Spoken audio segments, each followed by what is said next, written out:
காங்கிரஸ் பண்ண மிகப்பெரிய தவறு என்னன்னு பாத்தீங்கன்னா, திட்டமிட்டு கம்யூனிஸ்ட் கட்சிகள் வந்து அழித்தார்கள். மக்களுக்கான ஒரு இயக்கமா, ஒரு மூவ்மெண்டா தான் இருந்தது. அது கட்சின்னு நான் வந்து சொல்ல மாட்டேன். அது மக்களுக்கான ஒரு இயக்கமா இருந்தா அந்த கம்யூனிஸ்டுகளை வந்து தொடர்ச்சியா இவங்க வந்து அழிக்கின்ற வேலைகளை வந்து செய்தார்கள். விஜய் எல்லாம் நேத்திக்கு வந்து பால்வாடி பையங்க. அந்த பால்வாடி கட்சி கிட்ட வந்து உங்க கூடவே இருக்கிற பிரவீன் சக்கரவர்த்தி நம்ம கூட்டணி வச்சுக்கலாம். அவருக்கு வந்து கேரளால வந்து பெரிய ரசிகர் பட்டாளம் இருக்கு, ஆந்திரால இருக்கு, தமிழ்நாட்டில் இருக்கு. இந்த 3 ஸ்டேட்டையும் விஜய் வச்சு நம்ம பிடிக்கலாம்னா, ஏன்டா தமிழ்நாட்டிலேயே அவனுக்கு வந்து ஆள் இல்ல. இந்த ஒரே கூட்டம் அப்படியே டிராவல் ஆகி கூட வருது, அவ்வளவுதான். க்ளோஸ்அப்ல வச்சு அந்த கேமரா வந்து டைட் ஆங்கிள்ல காட்டுவாங்க. வந்து ரோடு பாத்தீங்கன்னா எம்டியா இருக்கும். ஏங்க நான் என்ன கேக்குறேன்னா, அவரோட நான் பயணப்பட்டிருக்கேங்க. விஜய் ஒண்ணுமே இல்லைங்க. இப்போ வந்து அந்த விக் வச்சிருக்காரு, பர்மனன்ட் விக்க கழட்டிட்டு மட்டும் வர சொல்லுங்களேன். விஜய கழட்டி வச்சுட்டு வந்தா விஜய் யாருக்குமே தெரிய போகுது. அவ்வளவுதாங்க விஜயோட ஒரு ஸ்டார் வேல்யூன்றது.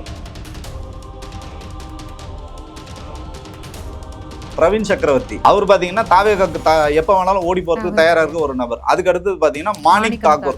அவர் ஒரு எம்பியாக நான் போயிருக்கேன், களத்துக்கு நான் பார்த்திருக்கேங்க. திமுக அவ்வளவு தூரம் வந்து களத்துல வந்து போராடி அவர் வந்து ஜெயிக்க வச்சாங்க. அதுதான் அந்த கூட்டணி கட்சியோட தர்மம். ஏன்னா கொள்கையில் நிக்கிற கட்சி தான் திராவிட முன்னேற்ற கழகம். நீங்க யோசிச்சு பாருங்க, ஒரு 13 ஆண்டுகள் ஒரு கட்சி எதிர்கட்சியாவே இருக்காங்க, ஆனாலும் திருப்பி மீண்டு எழுந்து வராங்க. இந்தியாலே முதல்ல ஒரு மாநில கட்சி ஆட்சி பிடிச்சுன்னா அது திராவிட முன்னேற்ற கழகம் தான். அதிமுக கூட்டணி முழுக்க பிஜேபிக்காக தான் வேலை செய்யறாங்க. திரு விஜய் அவர்கள் வந்து நேரடியான மறைமுகம் பிஜேபிக்கு தான் வேலை செய்யறாரு. அப்ப இங்க யாரு தனியா இங்க போராடுறாங்க பாத்தீங்கன்னா திமுக மட்டும்தான். திமுக கூட்டணியில் இருக்கிற கட்சிகள் மட்டும் தான் இங்க வந்து சனாதனை எதிர்த்து பிஜேபி மாதிரி ஆட்கள் உள்ள வராம போராட வேண்டிய அவசியம் இருக்கிறதுனால அவங்களுக்கு கை கோர்த்து நானும் தமிழக களத்துல இருப்பேன் அப்படி சொல்றது உள்ளபடியே நல்ல விஷயம், ஆரோக்கியமான விஷயமா இதை நம்ம வந்து பாக்குறோம்.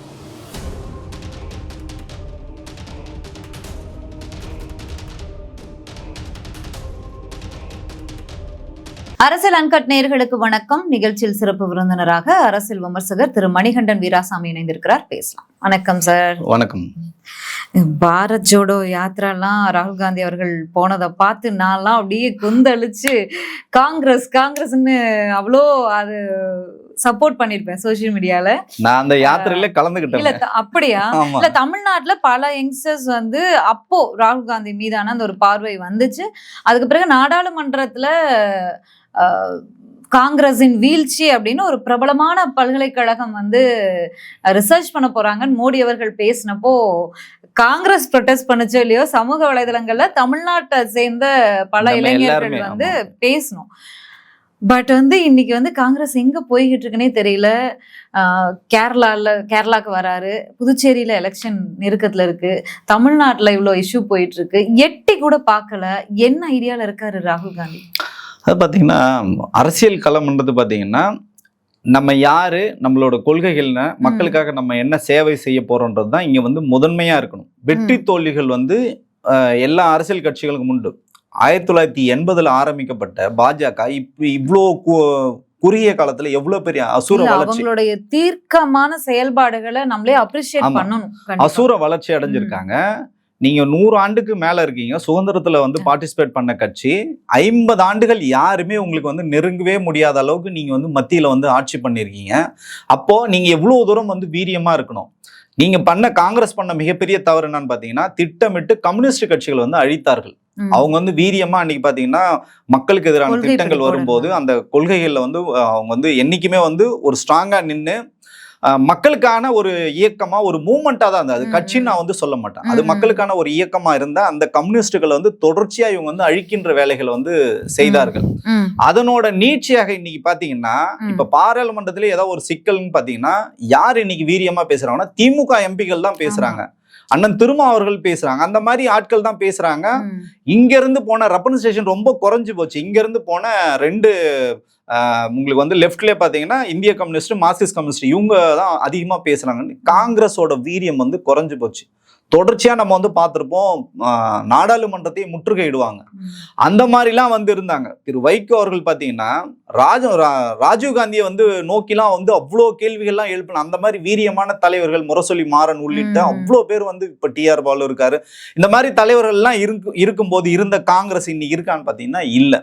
அது என்னன்னா அவங்க பார்த்தீங்கன்னா அவங்களும் வந்து பார்த்தீங்கன்னா அந்த பெரியண்ணன் மனையிலே இருக்காங்க. நாங்கள் ஒரு தேசிய கட்சி, திமுக வந்து ஒரு மாநில கட்சி தான், அந்த மாநில கட்சிக்கு நாங்கள் வந்து மரியாதை கொடுக்க மாட்டோம், நாங்கள் வந்து மிரட்டுவோம்.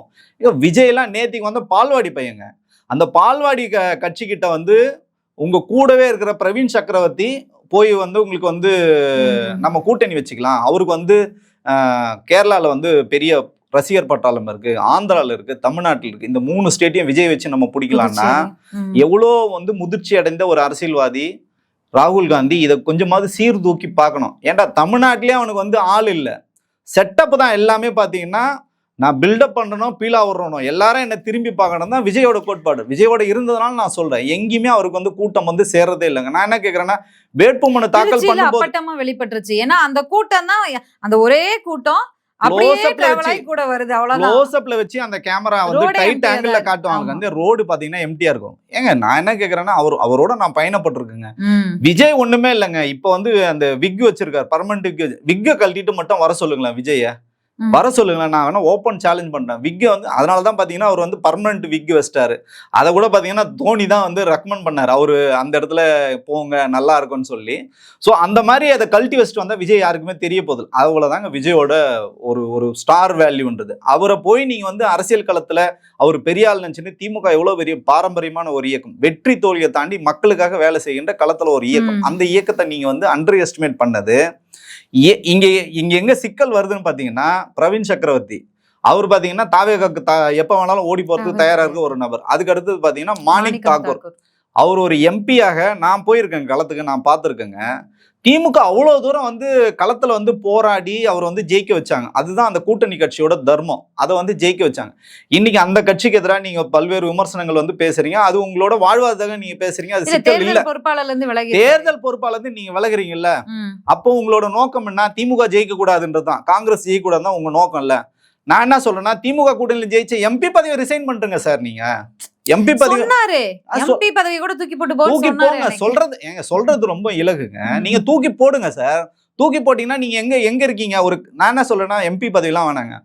நான் வேணா ஓப்பன் சேலஞ்ச் பண்ணுங்க, ஒரே ஒரு கவுன்சிலர் ஜெயிச்சு வர சொல்லுங்க. அவரு எதுவுமே வேணாம், அவர் லோக்கல் எலெக்ஷன்ல கவுன்சிலர் ஜெயிச்சு வர சொல்லுங்க.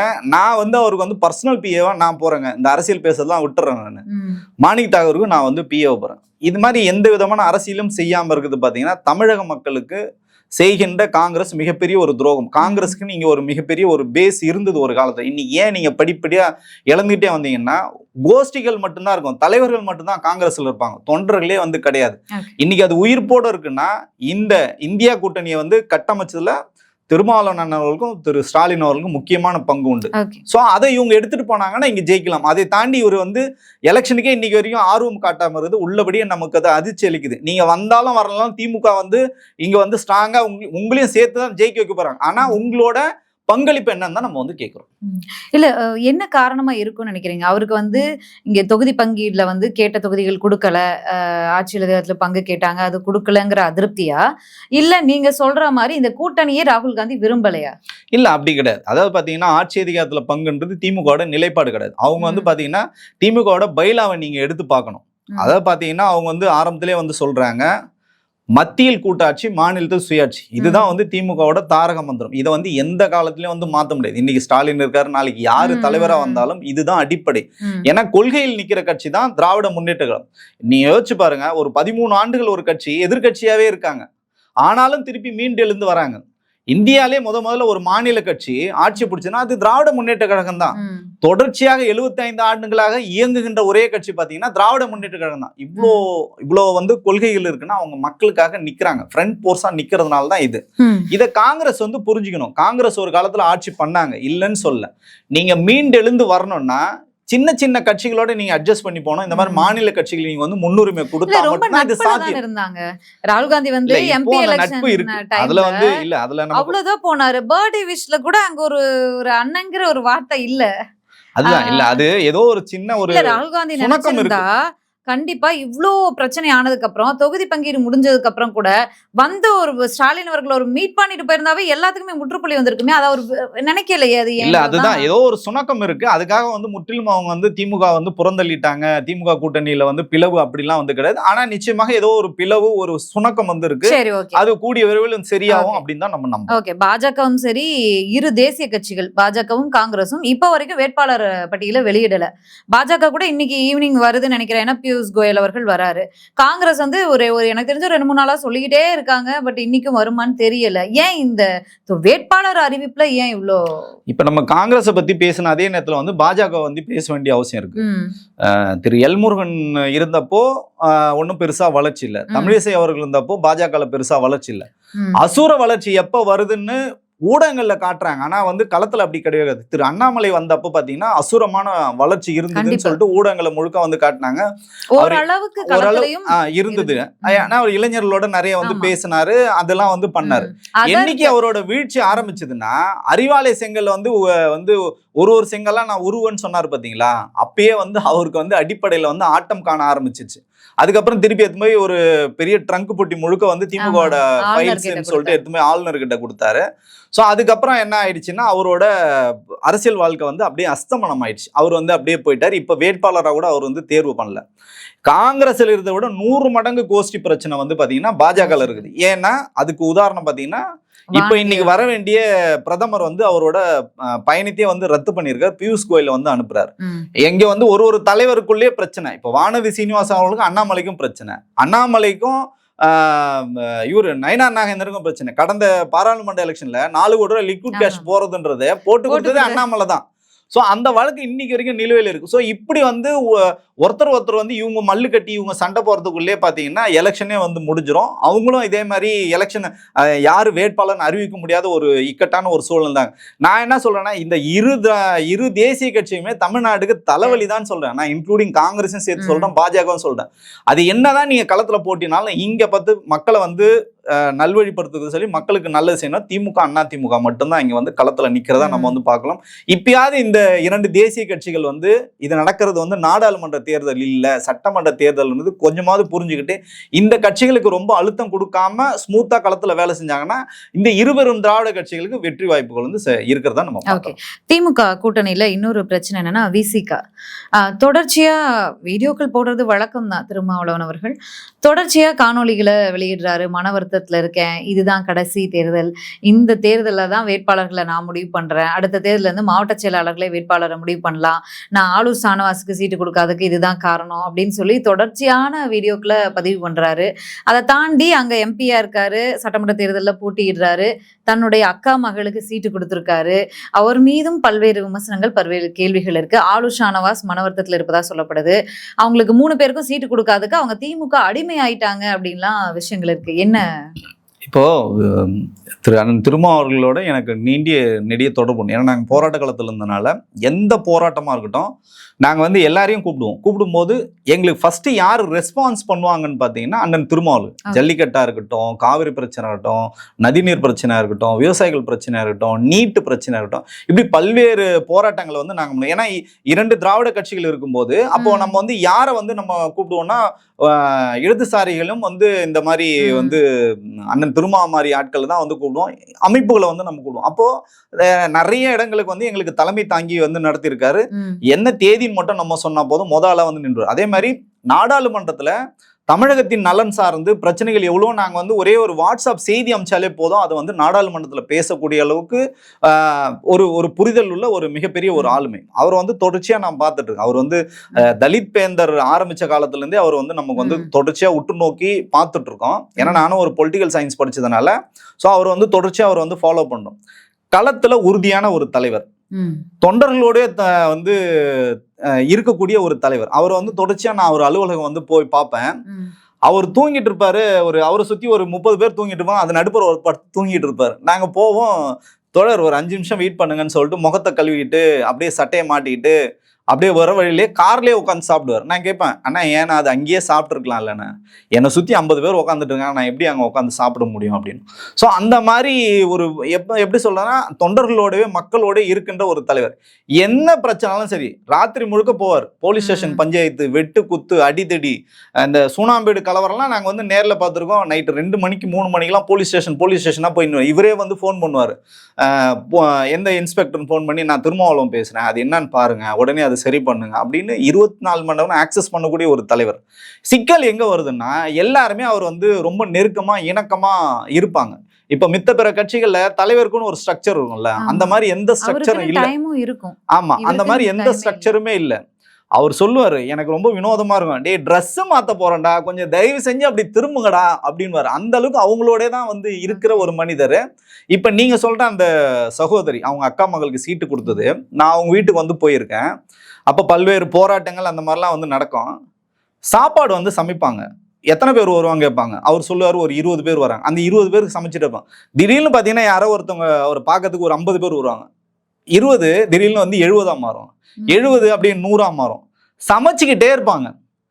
போலீஸ் வரும். போலீஸ் வந்து இவரை வந்து அரெஸ்ட் பண்ணி கூட்டு போயிடுவாங்க. இந்த பாப்பா இவங்க அந்த வேட்பாளர்லாம் அவ்வளோ கஷ்டப்பட்டிருக்காங்க. அவரோட ஆரம்பத்துல இருந்தே வந்து கட்சிக்காக உழைத்தவர். இவங்களுக்கு வந்து யாருக்குமே தெரியாது. திருமாவளவன் ஒரு தலைவர்லாம் இன்னைக்கு விசிகேன்னு இருக்கா? நீங்க சொல்லுங்க. கண்டிப்பா இருக்கு. சோ தனிப்பட்ட ஒரு அடையாளமா இருக்கார்ல, அவரை உருவாக்க அவர் இடத்துல அங்க வேற யாராவது வேற யார் இருந்தாலும் இந்த அளவுக்கு அழுத்தமா இருந்திருப்பாங்களா? 24 மணி நேரமும் அவரை பார்த்துக்கிட்டவங்க, அவருக்காக உழைத்தவங்க, கட்சி வேலைகளும் இவங்க வந்து செஞ்சிருக்காங்க. கட்சிக்காக பல்வேறு வழக்குகள்லாம் வாங்கியிருக்காங்க. ஸோ அவங்களுக்கு கொடுக்கறதுல எந்த விதமான தவறும் இல்லைன்னு தான் நான் பாக்குறேன். அவங்க வந்து அவங்க அக்கால் மகள்ன்றதுக்காக நான் சொல்லல, அவங்களும் வந்து இயக்கத்துல அது கூட வேலைகள் விமர்சனத்தை எடுக்கல. அந்த விஷயம் கூட பெரும் விமர்சனம் ஆகல. இந்த 3 பேருக்கு கொடுக்காததுதான் அது வந்து நான் சொல்றேன். தோழர் ஷானவாஸ் அவர்களும் எனக்கு நல்லா தெரியும். பல்வேறு விவாதங்கள்ல வந்து நானும் அவரும் வந்து பேசியிருக்கோம். அவர் ஒரு பத்திரிகை துறையில ஒரு சாதாரண ஒரு ஆசிரியரா இருந்தார், ஒரு பொறுப்பாசிரியர் இருந்தார். அதுக்கு முன்னாடி ஒரு எழுத்தாளராக இருந்தார். அவரை ப்ரமோட் பண்ணதே இந்த இளைஞர் நல்லா துடிப்பா இருக்காரு, அதுவும் இஸ்லாமிய சமூகத்துல இருந்து நமக்கு வந்து இங்க தேவை, அவங்கள வந்து நம்ம வந்து முன்னிலைப்படுத்தணும், அவங்களுக்கான அங்கீகாரத்தை கொடுக்கணும். திருமாவர்கள் தான். அவர் வந்து கேட்கவே இல்லை, எனக்கு எம்எல்ஏ சீட்டு கொடுங்கலாம் கேட்கவே இல்லை. அவர் வயசு 40 தான். அப்துல் ரஹ்மான் ஒரு தோழர் இருக்காரு. அவர் பாத்தீங்கன்னா நான் பிறக்கிறதுக்கு முன்னாடில இருந்தே களத்துல இருக்காரு. அவர் அவ்வளவு தூரம் வேலைகள் செஞ்சுட்டு இருக்க ஒரு தோழர். அவருக்கு வந்து சீட்டு கொடுத்துருக்காங்க. ஒரு இஸ்லாமியருக்கு தான் கொடுத்துருக்காங்க. அவரை தூக்கிட்டு வேற யாருக்கும் வந்து கொடுக்கல. அவரை விட சீனியர். அவரோட திரு ஆரூர் ஷானவாசரோட வயது, இவரோட அனுபவம். சோ அவருக்கு தான் வந்து சீட்டு கொடுத்தாங்க. மத்த பிற ரெண்டு பேருக்கும் பாத்தீங்கன்னா தொகுதியில உள்ளபடியே கொஞ்சம் பிரச்சனைகள் இருக்கு, சிக்கல்கள் இருக்கு. அது கலவல் நிலவரம் வந்து பார்த்துட்டு தான் வந்து கொடுத்துருக்காங்க. அதை தாண்டி அவங்களை யாரும் ஒதுக்கப்படல. அடுத்த முறை நிச்சயமா அவங்களுக்கு வந்து வாய்ப்பு கொடுப்பாங்க. இது எல்லா கட்சியில இருக்கிறது தான் இங்கேயும் இருக்கு. அண்ணன் திருமாவர்கள் வந்து மனதளவுல கொஞ்சம் வந்து காயப்பட்டிருக்காரு. ஏன்னா சொந்த தொண்டர்களே வந்து காயப்படுத்துறது, இப்ப ஆதவரும் அர்ஜுனா மாதிரி ஆட்கள் உள்ள வந்துட்டு இங்க நிறைய குழப்பங்களை ஏற்படுத்திட்டு போறது, இதெல்லாம் வந்து உள்ளபடியே ஒரு அரசியல் கட்சி தலைவர் இருக்கிறதா அவருக்கு வந்து நல்லாவே புரிஞ்சிருக்கு.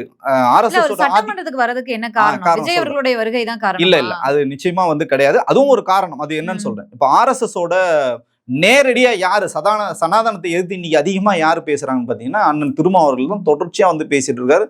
தொடர்ச்சியா அவர் சொல்லக்கூடிய ஒரே ஒரு விஷயம் என்னன்னா, நான் சனாதனத்தை வந்து எதிர்க்கிறேன். இங்க வந்து பாத்தீங்கன்னா பிஜேபி எந்த ரூபத்திலும் வந்துடக்கூடாது. அந்த ஒற்றை காரணத்துக்காக தான் நான் வந்து திமுகவோட நான் இன்னைக்கு கூட்டணியில் இருக்கேன். இல்லைன்னா நான் திமுகவோடய போக வேண்டிய அவசியமே இல்லைன்னு போல்டா அவரோட நிலைப்பாடு வந்து சொல்றார். அப்படி இருக்கிற மனிதரை வந்து பாத்தீங்கன்னா RSSக்கு பிஜேபி யாரெல்லாம் இன்னைக்கு வேலை செய்றீங்கன்னா, அதிமுக இருக்கிற கூட்டணி முழுக்க முழுக்க பிஜேபிக்காக தான் வேலை செய்யறாங்க. திரு விஜய் அவர்கள் வந்து நேரடியாக இல்லைன்னா மறைமுகம் பிஜேபிக்கு தான் வேலை செய்யறாரு. அப்ப இங்க யாரு தனியா இங்க போராடுறாங்க பாத்தீங்கன்னா திமுக மட்டும்தான். திமுக கூட்டணியில் இருக்கிற கட்சிகள் மட்டும்தான் இங்க வந்து சனாதனை எதிர்த்து பிஜேபி மாதிரி ஆட்கள் உள்ள வராம போராட வேண்டிய அவசியம் இருக்கிறதுனால அவங்களுக்கு கை கோர்த்து நானும் தமிழக களத்துல இருப்பேன் அப்படி சொல்றது உள்ளபடியே நல்ல விஷயம், ஆரோக்கியமான விஷயமா இதை நம்ம வந்து பாக்குறோம். அண்ணன் திருமாவர்கள் வந்து அங்க எம்பி இல்லைனாலும் யாரோ ஒருத்தர் வந்து அங்க எம்பியா போக தான் போறாங்க. ஆனா தமிழக அரசியலுக்கு அண்ணன் திருமா இன்னைக்கு வந்து தேவையா இருக்கு. அதை வந்து இந்த ஒரு ஆபத்தை வந்து அவர் உணர்ந்திருக்காரு. ஏன்னா இந்த ஒரே ஒரு முறை திமுகவை வீழ்த்தி விட்டு அதிமுகவோ இல்ல விஜயோட என்ன சொல்றதுன்னா அவங்களோட சப்போர்ட்ல பிஜேபி உள்ள வந்துருச்சுன்னா திருப்பி 50 ஆண்டுகளாலும் சரி 500 ஆண்டுகளும் சரி பாஜக தான் இங்க ஆளும். அதை தடுக்கிறதுக்காக அண்ணன் திருமா தமிழக அரசியலுக்கு வர்றது, தமிழக சட்டமன்றத்தில் அவர் வந்து போட்டியிடுறது உள்ளபடியே நல்ல ஆரோக்கியமான அரசியல் தான் பார்க்குறோம். நம்ம எல்லாரும் அவருக்கு வந்து சப்போர்ட் பண்ணணும். நன்றி சார். நன்றி உங்களுடைய நேரத்துக்கும் கருத்துக்களுக்கும்.